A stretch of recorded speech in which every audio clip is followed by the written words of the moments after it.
సరే కూటమి ప్రభుత్వం వచ్చింది, 8 నెలలు అవుతుంది. పరిపాలన విధానం ఎలా అనిపిస్తుంది? పరమ దరిద్రంగా ఉంది. అంటే ఎందుకని అంటారు అలాగా? ఎందుకండి బస్సు అన్ని రేట్లు పెరిగిపోయినాయి. అంత ముందర ఏమో రేట్లు తక్కువ ఉండి, ఇప్పుడు ఏమో రేట్లు పెరిగిపోయినాయి. నూనె తీసుకోండి ఎంత పెరిగిపోయింది. అన్ని వస్తువులు పెరిగిపోయినాయి దాదాపుగా. మరి ఇప్పుడు గతంలోనేమో జగన్మోహన్ రెడ్డి పరిపాలన ఎలా ఉందన్నారు? అది చాలా బాగుండింది. అందరు సంతోషంగా ఉన్నారు అప్పుడు. ఇప్పుడు ఏడ్చుకుంటున్నాడు ఎవరికి వాడు చెప్పుకోకుండా. పైన చెప్పలేక లోపల లోపల వస్తున్నారు. మరి జగన్మోహన్ రెడ్డి నెక్స్ట్ మేమే కలుస్తాము వచ్చే 40-30 అనుమానం ఏం లేదు. అనుమానం ఏం లేదు. ఎందుకనంటారు? వాళ్ళు చేశారు, అలాగే వాళ్ళు చేశారు. అంటే పథకాలు మొత్తం ఇచ్చేసి పథకాలని కాదు, ఇప్పుడు పోర్టులు కడుతున్నారు, వేరే వేరే చేస్తున్నారు కదా, అవన్నీ టైం పట్టిద్ది. అవి అవుతే ఆటోమేటిక్గా అంతా డెవలప్ అవుద్ది. ఆ చుట్టుపక్కల అంతా ఏరియా డెవలప్ అయితే అక్కడ డెవలప్ అయిందంటే ఆటోమేటిక్గా అంతా డెవలప్ అవుతా వెళ్ళిపోద్ది.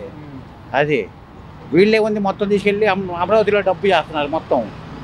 అదే అమరావతి కూడా పూర్తయితే డెవలప్మెంట్ ఏం రాదు రాదు. ఉట్టి అమరావతి చుట్టుపక్కలే వచ్చింది.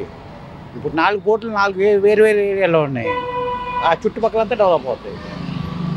అది అంటే ఎక్కడ కూడా దగ్గర ప్రాంతంలో ఉంది కాబట్టి డెవలప్ అవుతుంది. యువతకు గానే ఉండే ప్రజలకు కూడా మంచిగానే ఉంటుంది. ఏముంటుంది, కృష్ణా జిల్లా గుంటూరు జిల్లాలో కొద్దిగా మాత్రమే డెవలప్ అవుతుంది.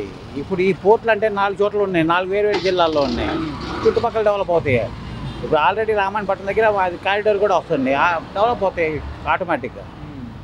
అది మరి ఇప్పుడు జగన్మోహన్ రెడ్డి ప్రభుత్వంలో మేము కరోనా టైంలో కూడా పథకాలు అమలు చేసామంటున్నాడు ఆయన.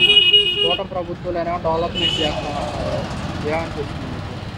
కూటమి ప్రభుత్వంలో డెవలప్మెంట్ అంటున్నారు, ఏం డెవలప్మెంట్ ఉంది? ప్రభుత్వంలోనే సంక్షేమం అంటున్నారు. ఏం లేదు, ఒక అమరావతి తప్ప ఇంకెవ్వరికి ఏం లేదు ఇక్కడ.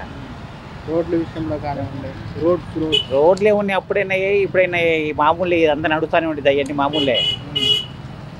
మరి ఇప్పుడు జగన్మోహన్ రెడ్డి వస్తాము గెలుస్తాము అంటున్నారు, ఏంటి అంటావు? ఆయనకి అంత నమ్మకం ఏంటి?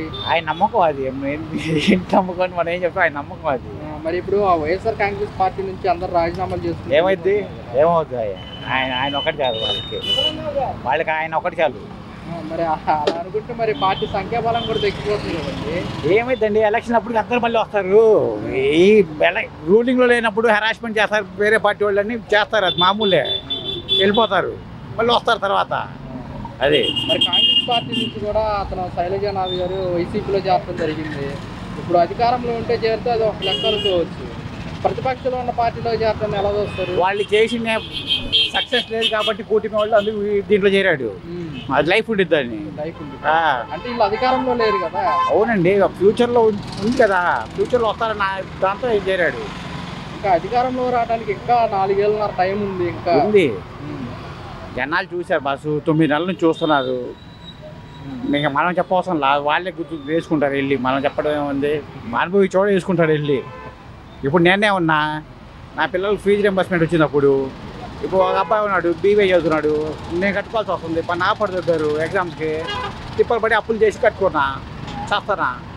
అది ఇప్పుడు కూడా ఫీజు రింబర్స్మెంట్ పడుతుంది అంటున్నారు కదా. ఎక్కబడిద్ది. ఇప్పుడు ఎగ్జామ్లు రాయనిస్తున్నారా వాళ్ళు? కొన్ని రాయనిపోతే మేము డబ్బులు బయట నుంచి తెచ్చి వడ్డీలు కట్టుకున్నాం.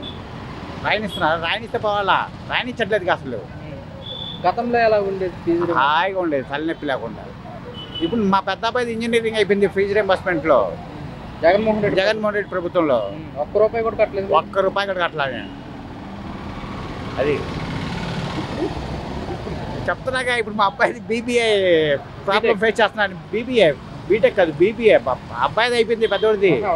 చిన్నోడు బీబీఏలో ఉన్నాడు 3rd ఇయర్లో. ఫీజులు కట్టలేదని ఎగ్జామ్ రాయని ఇట్లా సంవత్సరం నుంచి వడ్డీలు తీసుకొచ్చి కడుతున్నా. వడ్డీలు తీసుకొచ్చి